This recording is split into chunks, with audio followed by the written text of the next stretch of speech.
Hello, what's up guys? Meron lang ako isi-share sa inyo.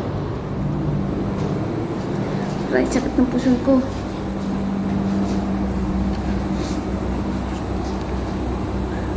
Marami akong isi-share sa inyo. Isa-isahin ko Una, hindi ko maintindihan kung bakit ganito yung nangyari sa Facebook ko.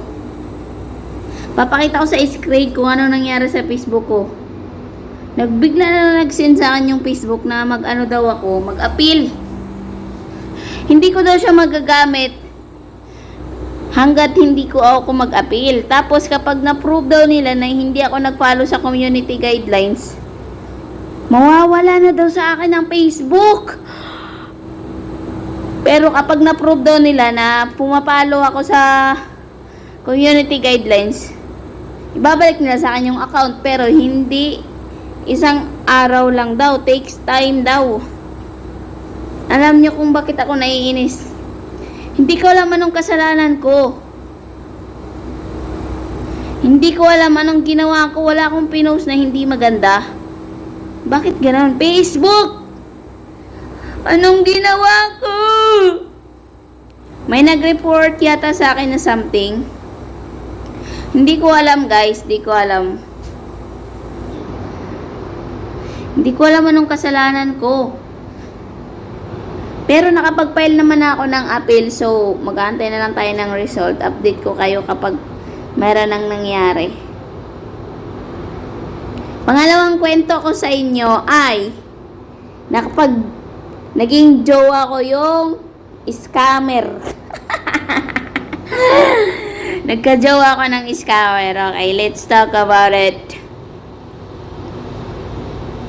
Nangyari ba?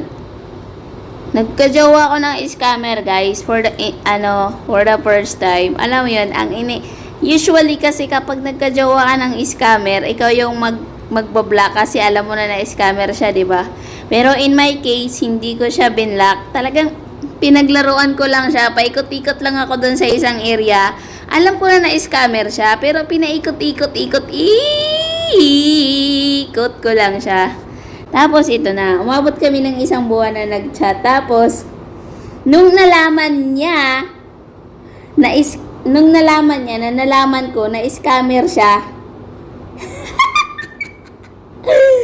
binlock niya ako. Shout out sa'yo. Tuwang-tuwa ako. I mean,